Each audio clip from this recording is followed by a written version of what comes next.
All right, we're going to talk about a normal distribution.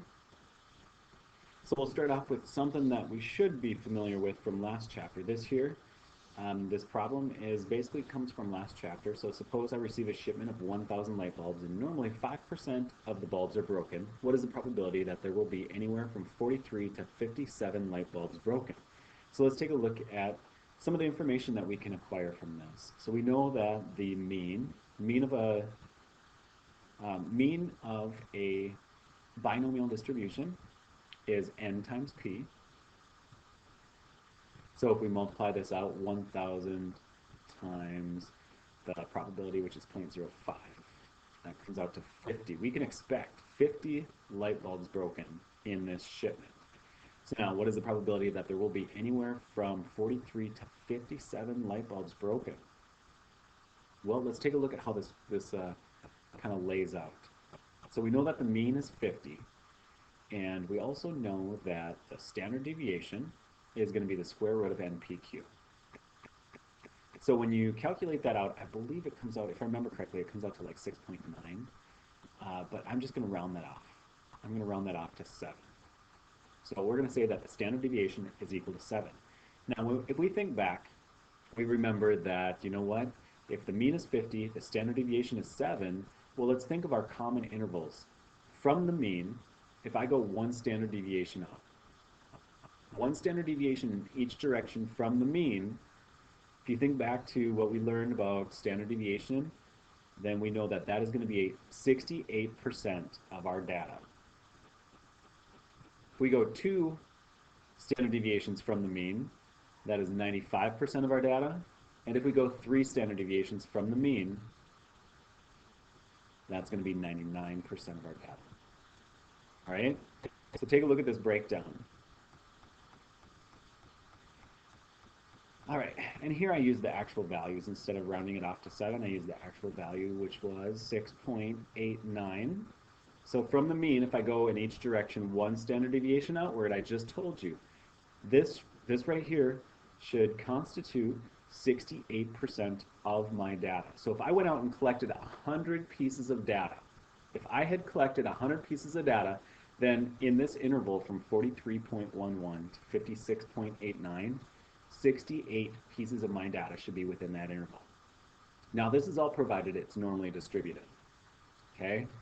If your data is normally distributed, then this will happen. Now if I go 2 standard deviations in each direction, 2 standard deviations from the mean, that would be from 36.22 to 63.78. Now I just told you that that would be 95% of your data. So if I had collected 100 pieces of data and went 2 standard deviations in each direction from 36.22 to 63.78, that should be 95 pieces of data in there. And then if I go 3 standard deviations, that would be 99%. Now these percentages are rounded off, so if we want to be a little more precise, you can see the decimals here. So if we want to be a little more precise, you'll see that this is actually, what is this, 68.2%. So in this first interval, in this first standard deviation, that's 68.2%. And then if we go 2 standard deviations out, you can see that that would be 95 point, 12, 13, 14.4, 95.4%. So if I went 2 standard deviations out, so this is 68.2, this was 95.4, and then if I went 3 standard deviations out, 4, 7, 8, I think that was supposed to be 99.7. I think on here though they have 1, 2. What is that? 12, 13, 14, 18. We're going to say 99.8%. All right? So these percentages are a little more precise, and we're going to investigate those further.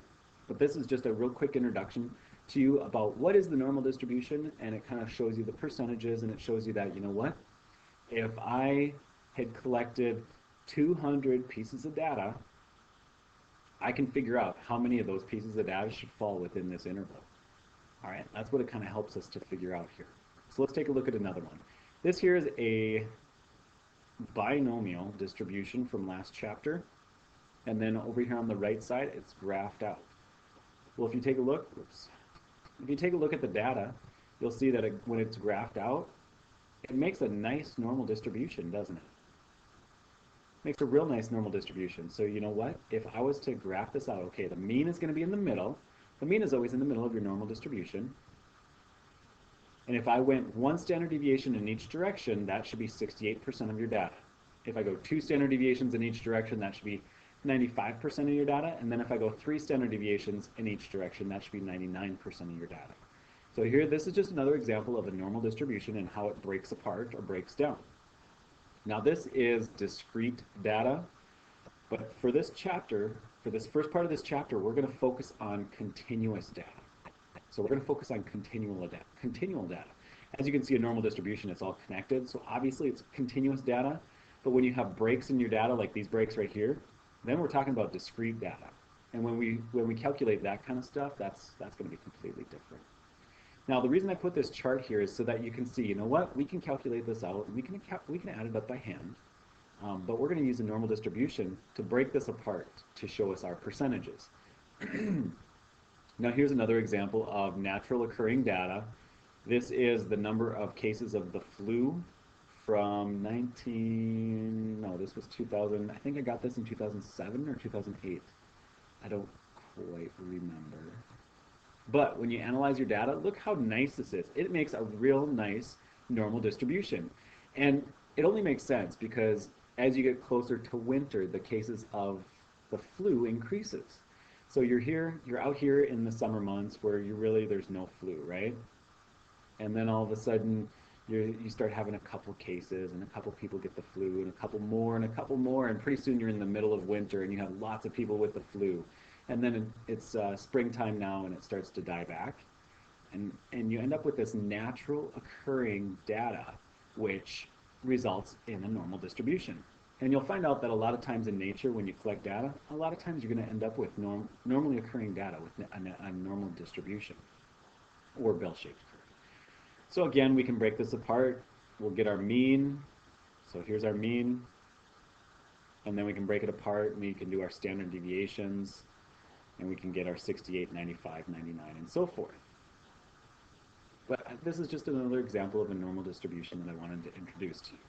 Now, many continuous variables. So now we're going to focus more on continual data. Many continuous variables have distributions that are bell-shaped or approximately normally distributed. Now we say approximately because nothing's going to come out perfect. I shouldn't say nothing, but a lot of times it's not going to come out perfect. So we usually just say approximately normally distributed.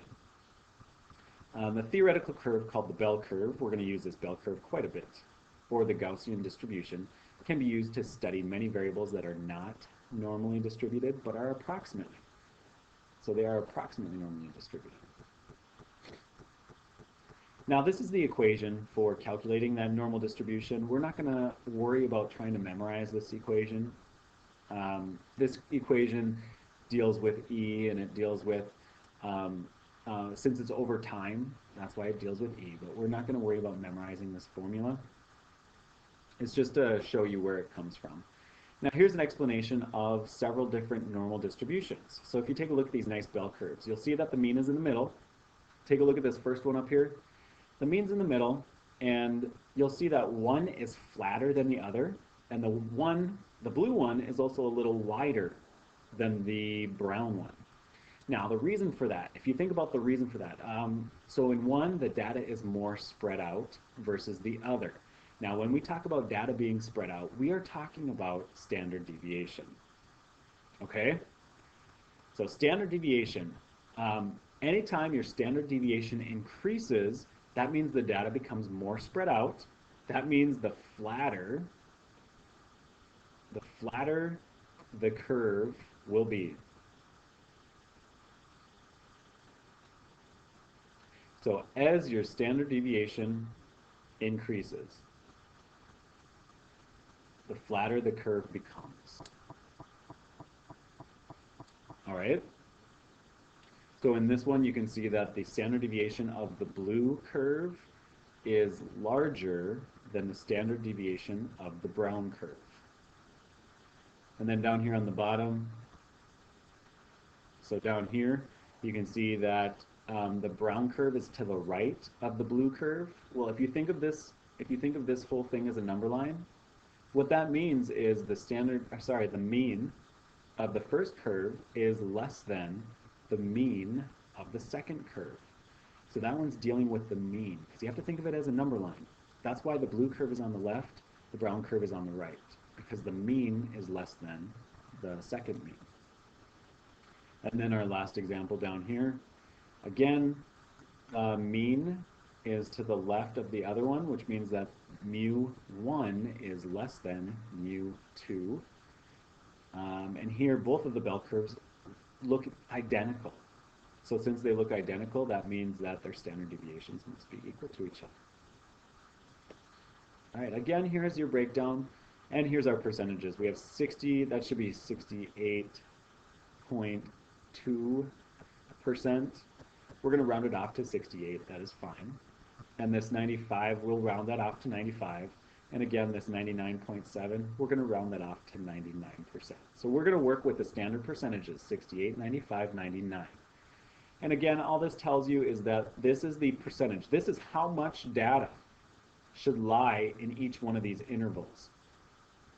So if I went one standard deviation to the left of the mean, within this interval right here, that should be 34% of my data. If I went one standard deviation then to the right, in this whole interval, that will be 68% of my data. Okay? We can break this down further and we can say, well, if I cut this in half, what is the percentage of data to the left of the mean? Well, if this is your entire bell curve is going to be 100% of your data. So if this is 100% of your data to the left of the mean, that means that all of this would have to add up to 50%. To the right of the mean, all of that would have to add up to 50% as well. Okay? And that's what we're going to do in this chapter. We're going to break this thing apart in many different ways, and we're going to figure out percentages of different intervals for this bell curve. So how can we use the normal distribution to answer some questions about probability? So now we're going to use probability to figure out, okay, what's the probability that we will have anywhere from 43 to 57 light bulbs broken? Or what is the probability we will have less than 43 bulbs broken? Or what is the probability we will have more than 43 bulbs broken? That's what we're going to use the normal distribution to help us figure out. So after we graph that out, and I'm going to use the rounded off values from that first problem. So the mean was 50, this was 43, because our standard deviation was equal to 7. So all I did is went one standard deviation to the left and to the right. So from 43 to 57, that means that there is a 60% chance that we will have anywhere from 43 to 57 light bulbs broken. So now if we talk about less than 43, well, if we break this apart, we know that this is 68%. We know that this is 34%. This would be 34%. So your remaining then would be 20, well, that would not be 20, that would be 32%. So the remaining pieces are 32%. So if I cut that in half, that would be 16% on each side. So the probability it is less than 43 would be 16%. The probability it is more than 43 would be 68 plus 16. So if we go 68% plus 16%, that gives us a total of 12, 13, 14, 6, 7, 8. 84%. The probability that there are more than 43 bulbs broken in a shipment comes out to 43%. So we're going to use this normal distribution to help us come up with all of these different types of calculations and all of these different types of percentages. Now, so far we've worked with even intervals. These even intervals have been easy, very easy to work with. But we're going to break it down further into intervals that are not even. So in other words, intervals that are not just one standard deviation from the mean, or 2 standard deviations from the mean, or 3 standard deviations from the mean. We're going to go out, we're going to do something like 1.6 standard deviations from the mean. And that's what the next lesson is going to be on. So we'll discuss that in the next lesson.